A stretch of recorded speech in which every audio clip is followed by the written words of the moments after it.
a gente só consegue, a gente só consegue controlar o caos externo quando a gente começa a entender o nosso caos interno. Te fala, tu tem que ir atrás das tuas forças para poder desenvolver ou melhorar alguma fraqueza, mas tu não vai melhorar naquilo que tu não é bom.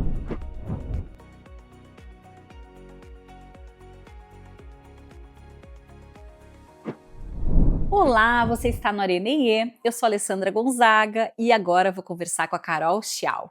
A Carol é uma amiga minha, uma pessoa muito especial, vocês vão ouvir um pouquinho da história dela. Hoje estamos aqui na livraria Paisagem, né, Carol? Então eu vou contar um pouquinho do currículo dela e já vamos começar esse bate-papo, tá bom? Só para o pessoal poder te conhecer de base. A Carol é CEO da metalúrgica FIMAC, é uma empresa industrial gaúcha que integra a segunda geração da família empresária. Ela está há mais de uma década na liderança dessa empresa, a gente estava justamente falando sobre isso, e com isso já foi conduzindo nesses últimos anos processos de crescimento, profissionalização e modernização da empresa. É bacharel e mestre em Ciências da Computação pela URGS, possui MBA em Gestão Estratégica de Negócios pela SPM e Gestão Estratégica Internacional pela EADA, é assim que diz, Carol? Aham. De Barcelona. Também atua como vice-presidente da indústria da ACIGRA, conselheira do Comitê de Lideranças Femininas da Fiergs e conselheira independente e mentora de protagonismo feminino. Nossa senhora, Carol. Eu conheci a Carol, gente, antes dela ser tudo isso aqui, tá? Ela estava começando no trabalho Verdade. e eu também estava começando a trabalhar com liderança feminina. Foi num treinamento que era um curso que a gente tinha no portfólio de empoderamento feminino na Unicinos. Meu Deus, que ano foi aquilo, Carol? Tu lembra? Eu acho que foi. Eu comecei em Talvez 15? 2016, acho que eu já tinha a Catarina, né? Não sei se Já, tu tinha a Catarina bebê. Tu tinha ela então bebezinha. 2016, 17 por aí. Foi Olha por aí. lá, olha o tempo que faz, gente, 10 anos, então. Conheci, já estava então na metalúrgica. Sim, E exatamente. aí a gente fez essa turma de liderança feminina. Na época a gente, claro, não tinha vivido a pandemia ainda, nem nada disso, e se começou a falar da importância das mulheres poderem fazer núcleos de conversa, compartilhar essas dificuldades, né, Carol? Com certeza. Já foi muito legal. Aí criou a liga e pronto. De lá pra cá a gente se topa de vez em quando. E a última vez que a gente se viu foi num painel do Colife, naquela feira da Mircopar. Isso aí. Obrigada, Carol. Isso aí. Então vamos lá. Vamos começar contando um pouquinho de como é que foi o teu início de carreira, que o pessoal pode não te conhecer, tá te ouvindo falar da primeira vez. E você assumiu essa liderança da FIMAC como integrante da segunda geração. Eu estava comentando, gente, no intervalo aqui com a Carol, que quando eu fui lá na FIMAC, me chamou a atenção de ter as pessoas da família que já partiram, que estavam lá as fotinhas, que eu digo, como que abençoando a empresa, né? Então conta um pouco como é que foi essa chegada e por que a família tá ali contigo, te ancorando? Bom, eu acho que a gente tem que contar desde o início, né, desde como, de fato, a minha família chegou no Brasil, né. Eu sou filha de imigrantes chineses, né, e o meu avô paterno, então, ele foi o pioneiro, ele veio para cá antes, né, e a minha família paterna era uma família bastante influente na China, né. Meu avô paterno foi o primeiro líder estudantil da cidade, né, eles são de Changzhou, próximo de Shanghai, e era uma família de posses, isso antes ainda do regime comunista, né. Nossa, Carol, não Isso, sabia disso, amor. exatamente, isso antes, então meu avô era empresário e ele tinha muitos contatos fora da China, no Japão, né, então assim, ele estudou no Japão, conhecia muitas pessoas de lá, fez negócios inclusive com pessoas de lá, e naquele tempo então ele tinha uma fábrica que descascava arroz, né, então aí quando o Mao Tse-tung assumiu, aí teve toda a questão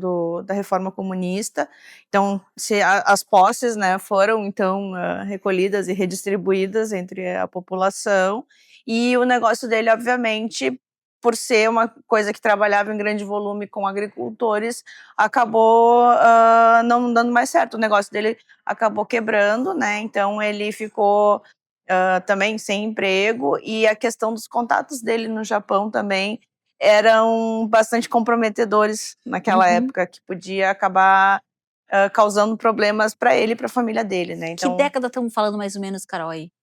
olha, meu pai devia ter o quê? Uns 9 anos por aí? Isso aí, 50 mais ou menos. Já no pós-guerra, ali Isso, quando aham. e a revolução estava no máximo já Exatamente, sim. da expansão. Tanto que né, a questão dele ter contatos no Japão ah, acabou meio que não. Na verdade, a gente teve parentes que foram incriminados por causa disso, né, pelo governo comunista.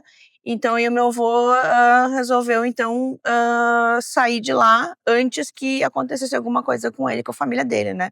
Então, ele vai primeiro para Hong Kong, que ainda era uma colônia inglesa, né, colônia britânica, atrás também de trabalho, né, para poder sustentar a família dele. E nisso também explode a guerra na Coreia, né, e as fronteiras se fecham também ali entre os países. E aí meu avô não consegue voltar. E nisso ele deixa 7 filhos pequenos e uma esposa. Nossa. E aí ele vai primeiro para Hong Kong, depois ele vai para o Japão, né? E aí ele começa a procurar emprego, enfim, vai tentando tudo que ele consegue. Ele sempre ganhava, ele sempre mandava para a família, né? E nisso ele consegue então um emprego, um negócio para ele vir para o Brasil, para cá, para Canoas, para ajudar na construção do moinho de farinha. Até aquele moinho de farinha é da 116 ali, que tem, agora já não lembro mais o nome de quem tem, que é A gente passa e da, vê, né, os locais de exatamente, armazenamento ali. isso, exatamente. Ele ajudou a construir aquele moinho. Então ele vem para cá, né, e aí ele começa a trabalhar aqui, e nisso, né, os meus meu pai e os meus tios, enfim, crescendo lá na China, né? E meu pai é o segundo filho. A primeira filha é uma mulher, mas meu pai é o primeiro filho homem, né? Então, e é uma tradição da família, isso é muito forte entre os chineses, né? A questão da família. Então, já é uma tradição da família que o filho homem tome conta das coisas dos bens e dos negócios do pai, né? Então, nisso, meu avô chama meu pai para cá, né? Nisso ele também, ele casa novamente, tem uma outra filha, que é a minha tia, que é a mais nova, e ele queria então que meu pai viesse para cá também, para não deixá-la sozinha, né? A questão toda da família e tal. E como ele também ele não teve esse contato com a família, ele não pôde mais voltar para a China naquele meio tempo, né? Então ele consegue então trazer o meu pai para cá com a família dele. Meu pai, meu pai já estava casado com a minha mãe, né? Eles trabalhavam em metalúrgica lá. E já tinha o meu irmão e a minha irmã. Então E era já uma metalúrgica parecida com a Fimáquia que tinha lá? trabalhava com usinagem, trabalhava com essa parte que meu pai hoje, que a FIMAC também se especializou, né? Então, daí então vem em 81, aí chega o meu pai, minha mãe e meus 2 irmãos para cá, né? E meu irmão é 15 anos mais velho que eu e a minha irmã é 11 anos mais velho que eu. Então, e nisso, assim, também vamos dizer assim, é uma mudança radical para eles, né? Cultura completamente diferente, língua, né? E você tinha que idade já? Não tinha Eu ainda? não existia. Ainda nasceu aqui. Sim, a gente brinca que se os meus pais continuassem lá, eu não ia existir, porque eles chegaram em 81 e já tinha também a questão do... Filho único. Não do filho único, mas já havia questões de controle de natalidade, né? Imagina, da geração dos meus pais, do lado do meu pai eram 7, Nossa. e do lado da minha mãe também eram 7. Então era muita gente. Né? Então, e aí já havia já havia naquela época no Brasil já deu para começar de novo a brincadeira. Exato, é um controle de natalidade. E aí, então, eu nasci em 83, né? E nisso ainda a gente na FIMAC ela não começou com a gente, na FIMAC ela começou com outros sócios, e aí em 86... Que viu a foto de um deles lá também, achei muito bonito isso.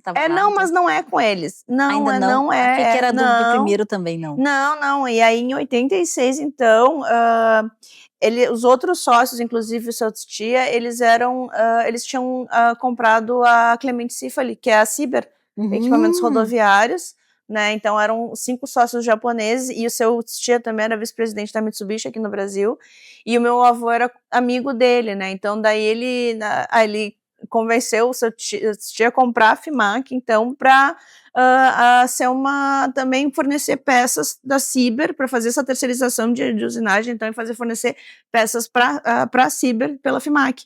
E aí o meu pai e sempre vendendo a ideia de que meu pai era excelente nisso, e realmente, de fato, ele era, né. Então, daí, então, em 86, eles passam a fazer parte da sociedade, eles compram a FIMAC, né, são 7 sócios, os 5 da Ciber, mais o meu avô paterno, mais o meu pai. Então, eles compram a FIMAC, aí meu pai começa a trabalhar lá. E aí, lá começa, então, a história da família mesmo dentro da FIMAC. Que legal. Né? Então, e isso, a FIMAC sendo aqui em Porto Alegre, na Voluntários da Pátria, assim, num pavilhão de mais ou menos 1.000 metros quadrados, tinha no máximo 30 funcionários naquela época. Isso também, aí em 93, aí o meu avô faleceu em 92, final de 92, e o seu tia faleceu, se eu não me engano, no final de 91, início de 92. E aí eles quiseram dissolver a sociedade, né, que viram que não valia a pena e tal, e o meu pai se viu numa situação que ele, nossa, eu vou ter que começar tudo de novo, porque e eu só sei fazer isso, né, ele é imigrante chinês, e claro que tem toda a questão da diferença de cultura, dificuldade na língua, então ele assim... Teu pai já conseguia falar bem português, Carol, nesses anos aí, já tinha passado mais de 10 anos aí no Brasil. Meu pai até hoje não fala bem português. Olha lá. Sim, mas é dificílimo, eu imagino. Sim, como deve ser difícil. Para ele é muito difícil, né, então até hoje, assim, é um sotaque muito carregado, muitas pessoas não entendem ele de início. E tu entende o chinês do teu pai? Eu entendo, Entende. Sim. Olha lá, eu vou querer algumas palavras em chinês daqui a pouco. Não, Vou usar, Carol. pelo amor de Deus, eu sou bem bloqueada nesse sentido, mas desde em casa a gente sempre falou, né, então assim, eu também cresci num ambiente bilíngue, trilíngue, na verdade, porque em casa se falava chinês, falava o dialeto, né, da cidade dos meus pais, na casa dos meus avós se falava japonês, porque a segunda esposa do meu avô era japonesa, então, e eu cresci nesse ambiente, assim, e a gente vai desenvolvendo. E o inglês que veio depois. Sim, então e são aí, 4 línguas conversando na sua cabeça. A gente vai desenvolvendo, isso é uma coisa da própria bilingualidade, né, que é uma coisa que a plasticidade da criança que cresce num ambiente com mais línguas é diferente, né? Total, total. Inclusive a expansão dessa linguagem emocional, viu, Carol? Sim. Porque a gente tem emoções que a gente não tem acesso quando se coloca em outra língua. Né? Sim, exatamente. Existem emoções específicas para aquela língua.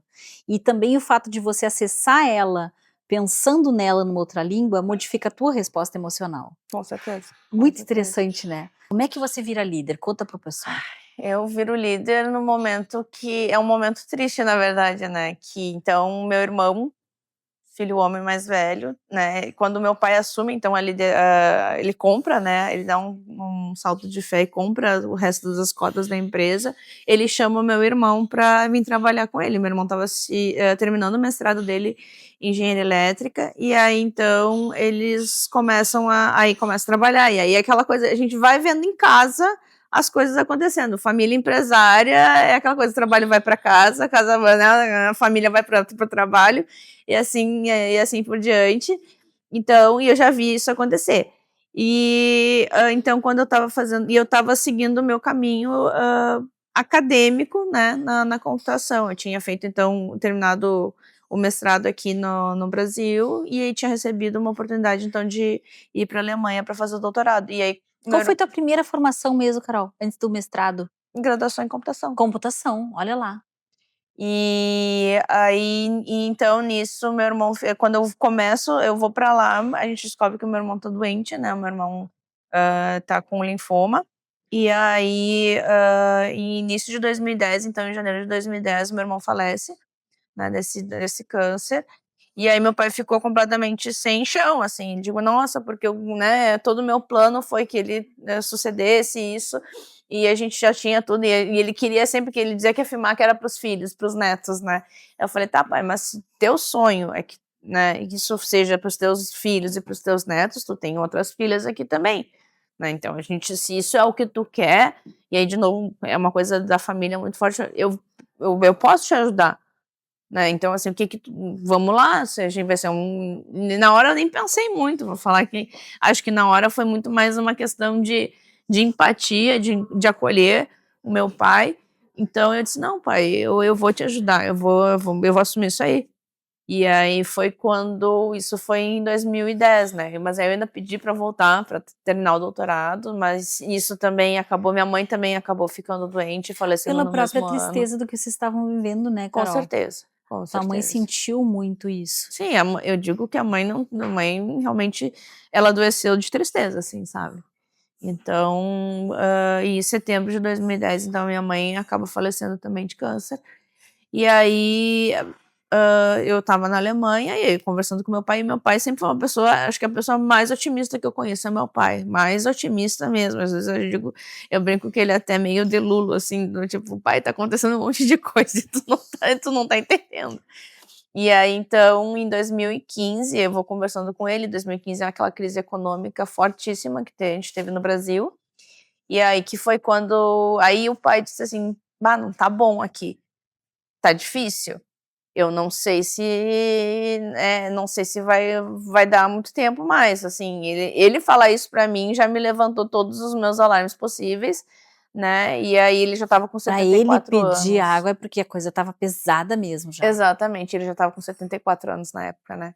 Aí eu falei: "Não, então tá, vamos voltar". Então em agosto de 2015 foi quando eu voltei pra cá, e voltei no olho do furacão, né. Eu acho que isso também, apesar de tudo, foi voltar neste momento, formou muito sobre a minha liderança, porque foi uma formação sob pressão mesmo, e a gente sempre comenta que bons líderes são formados sob pressão, né, então aqui é uma E coisa são que várias pressões, né, tu começou contando da tua ancestralidade, de um avô que já estava num ambiente extremamente hostil, num mundo hostil, as famílias se mudando para sobreviver, aí teu pai planeja, consegue prosperar, né, tem uma possibilidade aí de assumir esse sonho, e perdeu a esposa, perdeu o filho, esperou teu tempo, que eu acho muito bonito isso, eu não sabia desse intervalo aí, né, Uhum.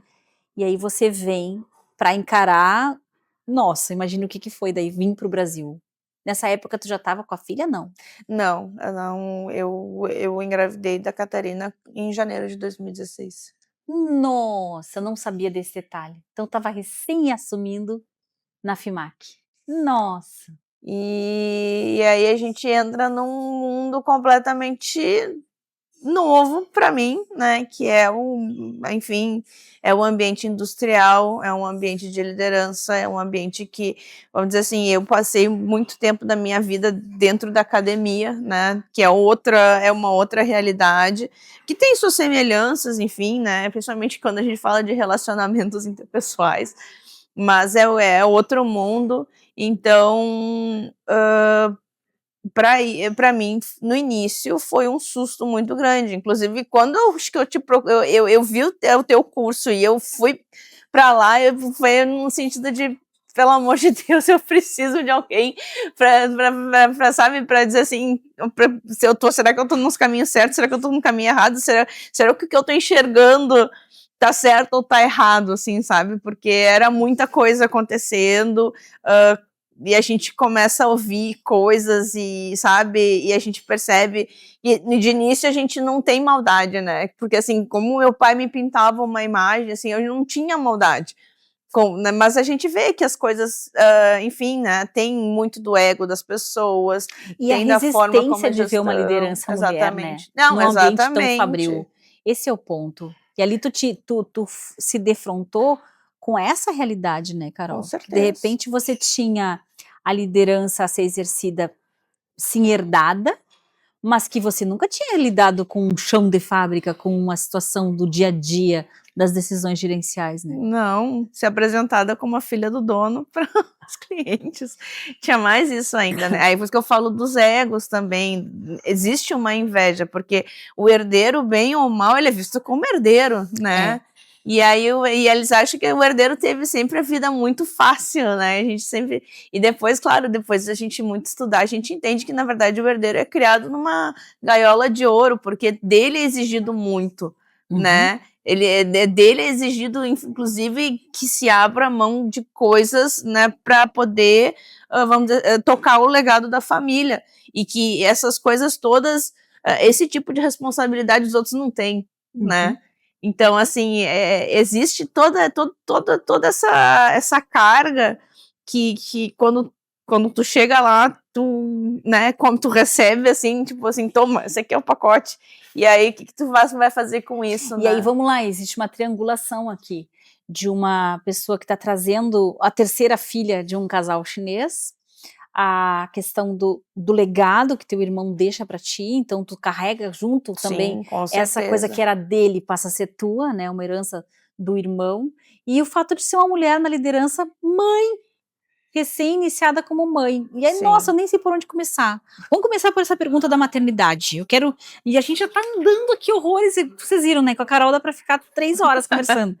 Mas eu quero que tu fale um pouquinho sobre como a maternidade influencia na tua liderança. A partir do momento que chega a Catarina, o que começa a acontecer?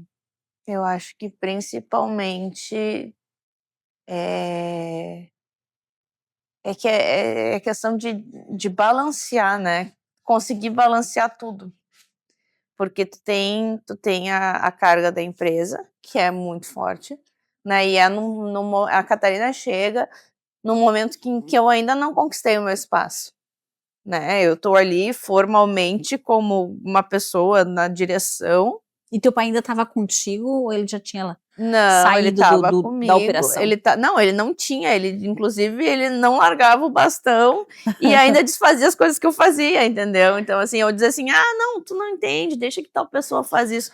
E aí aquela coisa do tipo assim: "Gente, não tá", sabe? E é uma situação que a gente tá numa crise, a gente não tem recurso, a gente tem que negociar muita coisa, né? É o cliente batendo na porta porque tá atrasando, é o fornecedor batendo na tua porta porque não pagou as contas, e é tudo isso junto, e eu sem entender nada, e aí, tipo, me botar sentada numa reunião e eu não saber da missa metade. Tem vários termos que as pessoas usam, enfim, o contexto, inclusive o processo, o que se faz, como que se faz, e não entender nada, né? Aí chega, daí tem mais um serzinho que a gente também tem que descobrir processo. Que não vem com manual. Também não vem com manual, que não entende nada, e aí, tipo assim, precisa de ti, e a empresa precisa de ti, e aí são várias coisas. E aí o que a gente fala que eu acho que boa parte do esgotamento da mulher moderna é isso, né? É.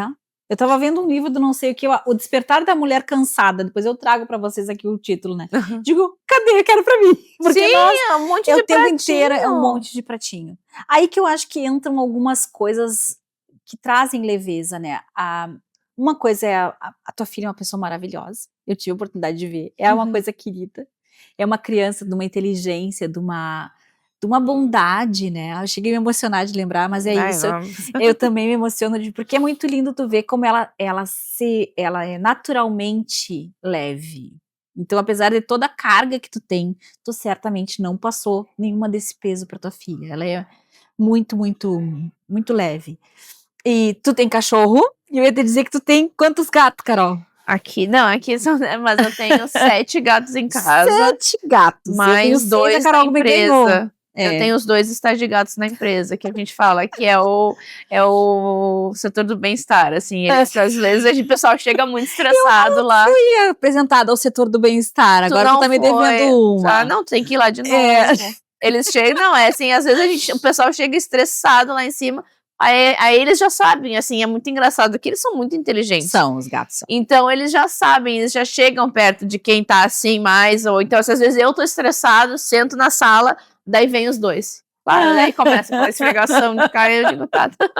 Isso que eu achei muito legal, porque tu tem essa força, Carol, tu trouxe essa força pra empresa, mas tem a leveza, que é uma coisa, eu vou dizer sim, de mulher, é uma coisa de maternal, é uma coisa do cuidado, né? Sim. Então essa honra aos antepassados, eu achei isso muito lindo. Foi na sala de treinamento, tá, gente, que tinha as fotos da tua mãe, do teu irmão, do teu avô e desse outro sócio, né? Desse outro senhor. Então achei isso muito lindo. E eu quero que tu traga assim agora, pensei que muito que tu fez também para poder lidar com toda essa carga é o CrossFit. Eu te vejo toda fit lá, às vezes. 2 motivos que eu te encontro às vezes nas redes. Um para postagem em inglês, que às vezes eu curto muita coisa em inglês, e eu vejo umas que tu vê. Não sei Sim. como os algoritmos nos fazem nos encontrar, né? Então eu vejo que tu tem algumas publicações internacionais que tu curtiu também. E as coisas crossfit! Tu conta um pouquinho isso. Como é que tu faz nesse equilíbrio emocional a partir do físico, né? Ah, isso é muito importante, isso eu falo que acho que cada vez mais a gente tá vendo isso, né, eu acho que tá ficando mais a questão de cuidar da saúde, né, não adianta cuidar, tem a saúde mental e a saúde física, e as 2 estão ligadas uma uma na outra, né, então assim, é aquele momento que realmente, assim, a cabeça dá uma relaxada, é aquilo ali, né, e aquela 1 hora de distração que tu vai estar focada somente no físico, né, no coisa. E de fato um autocuidado para trazer potência para a vida, né? Eu acho que Sim. tem isso, tu tá imprimindo a tua liderança. Não dá para dizer que faz só 10 anos que tu tá no comando da empresa. Parece mais tempo, Carol. Não, com certeza, parece, Parece com mais tempo. certeza. E o que tu percebe da Carol que chegou para agora? O que tá diferente? Eu acho que a Carol de agora é uma Carol mais sábia, ela entende, agora ela fez um processo de autoconhecimento, eu acho que começou muito com aquele curso que a gente fez, sabe. Que delícia saber disso. Porque realmente, assim, a gente só consegue, acho que a gente só consegue controlar o caos externo quando a gente começa a entender o nosso caos interno. Nossa, incrível como a gente tá chegando nessa conclusão nos arenas, Carol. Como para poder dar conta do que o mundo tá nos trazendo, a gente precisa se voltar para o eu, né? Totalmente, porque eu acho que a gente tem que entender principalmente no que a gente é bom e no que a gente não é bom. Tá. Porque não é, e muitas vezes isso é uma coisa assim que mudou muito a minha cabeça, que antigamente, aí é o que eu falo, né, tem conselho, todo mundo dá conselho, né, e todo mundo resolve, enfim, dar o seu pitaco, sua opinião. Então eu sempre dizia assim: "Carolina, você tem que ser assim. Carolina, você tem que ser assado. Carolina, você tem que ver isso. Carolina, você tem que ver aquilo. Carolina, você não pode falar palavrão. Carolina, você tem que ser assim".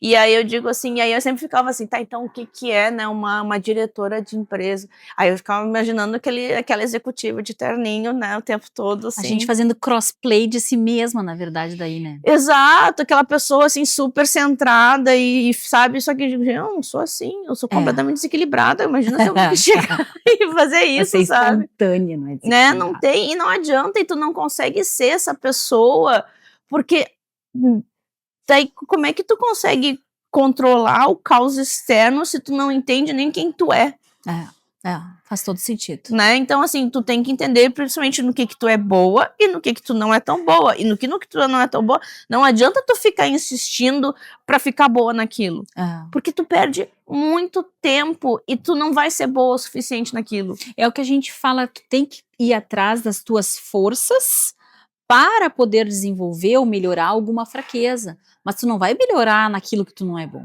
Perfeito, isso aí. É, exatamente. E aí a gente aprende também que no que a gente não é bom, a gente tem que ter gente que é boa naquilo que não é bom. Isso que eu quis dizer, exatamente. A gente vai buscando complementariedades, né, Com Carol, para certeza. poder fazer aquela parte ali, que aliás essa é a essência da liderança.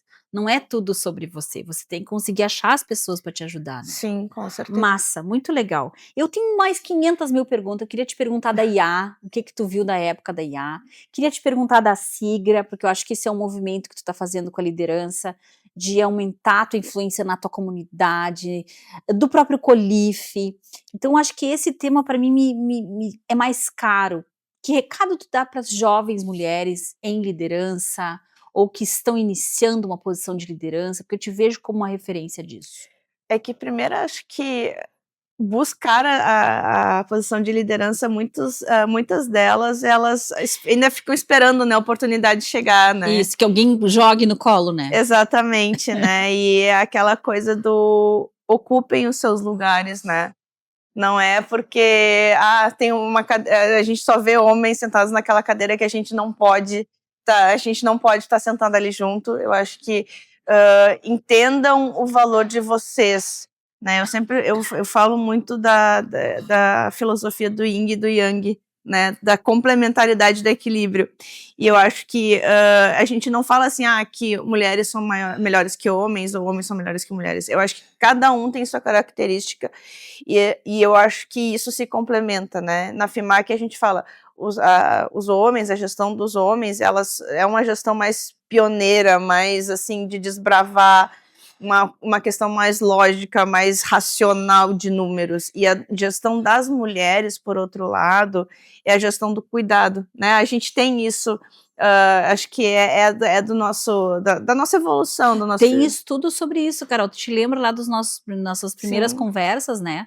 De que as mulheres, elas acabam performando melhor em todas as competências ligadas ao cuidado e a essa percepção do outro, a esse compartilhar com o outro, enfim, cuidado, Exatamente. nurturing, né? Exatamente, o cuidado, e no cuidado não somente com as pessoas, mas o cuidado com a empresa. A mulher, ela tem uma visão mais sistêmica e mais ampla, mais assim, periférica das coisas mesmo, então ela consegue ligar pontos que às vezes na questão da objetividade tu não enxerga, tá? E tem vários pontos cegos que eu acho que a mulher, ela consegue ter um olhar mais amplo nesse sentido, e conseguir fazer vamos dizer assim, um levantamento e uma gestão de riscos maior. Legal. E que tanto se complementa com os homens, Com a gente sempre diz certeza, isso. com E como certeza. precisa. E claro, existem mulheres mais lógicas, existem homens mais subjetivos, a gente não tá generalizando, gente.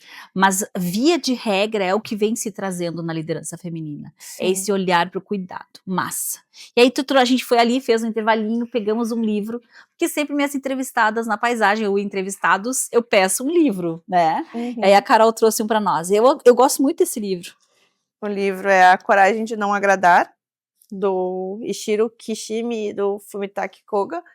Esse livro, na verdade, a gente tem uma questão, acho que das mulheres mesmo, principalmente, né, dos vieses inconscientes, que é a síndrome da boazinha, né? Uhum. Que a gente tem medo de dizer não, muitas vezes, para evitar conflito, para não parecer a mandona, porque a gente escuta isso, né? Morre de medo de ser a louca, exatamente, né? a louca, que é a chiliquenta. A chiliquenta, aquela que tá de mau humor, que tá na época, tá né? na época, não namorou direito, não sei o que. A gente escuta muita coisa nesse sentido. E muitas vezes a gente fica muito preocupado com o que os outros vão pensar, porque a gente tem essa coisa, não adianta, a gente tem esse radar mais ligado. E com as redes sociais, então, isso virou simplesmente uma neurose coletiva, né, Carol? Exatamente. O medo de não agradar. De ser cancelado, de não agradar, de ouvir coisa, de receber represália, e muitas vezes a gente vai ter que fazer isso, porque ninguém vai fazer isso pela gente. Muito massa, viu? Eu conversava com ela 2 horas, gente, mas é isso, né? Obrigada, Então tá. Carolzinha, adorei te ter aqui. Até o próximo Arena, gente. Compartilha com aquela amiga que quer agradar todo mundo. Compartilha com aquela pessoa que acabou de ter uma perda. Essa mulher aqui tem muita inspiração para nós. Obrigada, gente. Até o próximo Arena.